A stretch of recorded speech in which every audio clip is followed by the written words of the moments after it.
Mga paunang gawain bago gamitin ang wikahon sa klase.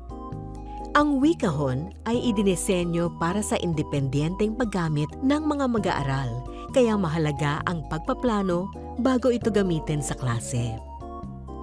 Bago magsimula, kailangang magpasya ng guro kung gaano kadalas gagamitin ang wikahon sa klase.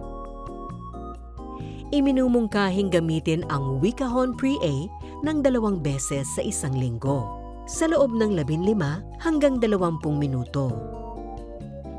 Ang wikahon A at B naman ay iminumungkahing gamitin ng hindi bababa sa 40 minuto, 2 beses din sa isang linggo. Ang paggamit ng wikahon sa klase ay dapat na nakabase sa pangangailangan at realidad ng mga mag-aaral. Bagamat ito ay idinisenyo para sa independenteng paggamit, maaari din itong gamitin ng 2 mag-aaral. Kung saan ang mas may kakayahang magbasa ay tutulungan ang kanyang kaklase na mas nangangailangan ng gabay at tulong. Maaari din itong gamitin ng maliit na grupo na madalas ay magkapareho ng kakayahan o level sa pagbasa ng may tutok na gabay mula sa guro. Upang makapagtaguyod ng rutina at magkaroon ng inaabangang gawain ang mga mag-aaral, hinihikayat din ang guro na magtakda ng araw o mga araw ng wikahon.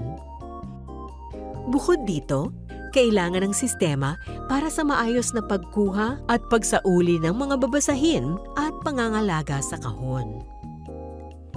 Makatutulong din ang pagtatakda ng oras para sa individual na pagpupulong para mataya ng guro ang pagunlad ng mga mag-aaral gamit ang wikahon.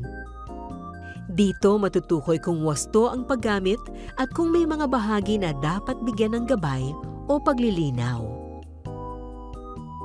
Matapos ang pagpaplano, magtatakda na ang guro ng panahon kung kailan ipakikilala ang wikahon sa klase.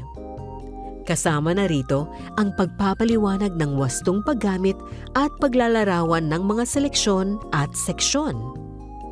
Matapos ang oryentasyon para sa wikahon pre-A, sabay-sabay na magsisimula ang mga mag-aaral sa pinakamadaling kategorya. Upang matiyak na magagabayan ang mga mag-aaral sa paggamit ng unang 2 kategorya, hanggang sa maging pamilyar sila sa mga kasunod, mabuting ipangkat sila ng guro sa tigwawaluhan. Nakadepende na sa guro kung paano sila pagpapangkatin. Ang mahalaga ay nasusubaybayan niya ang pag-unlad ng mga mag-aaral at nakapaglalaan ng oras para sa kanilang individual na pangangailangan hanggang sila ay maging independenteng mambabasa. Para naman sa wikahon A at B, ibibigay ang paunang pagsusulit para malaman kung saang kategorya akmang magsimula ang mga mag-aaral. Matatagpuan ito sa likod ng gabay para sa guro, kasama ang mga hakbang sa pagbabasa ng mga seleksyon at pagsagot ng mga gawain. Ang pagtukoy ng akmang kategorya ay nakabatay sa pangkalahatang puntos na makukuha ng mag-aaral sa 3 paunang pagsusulit. Sa tulong ng prosesong ito, makasisigurong tamang-tama lang para sa mag-aaral ang sisimulan niyang seleksyon. Mabibigyan din ng ideya ang guro kung sino ang maaaring magpatuloy ng independente at sino ang mangangailangan pa ng gabay at tulong.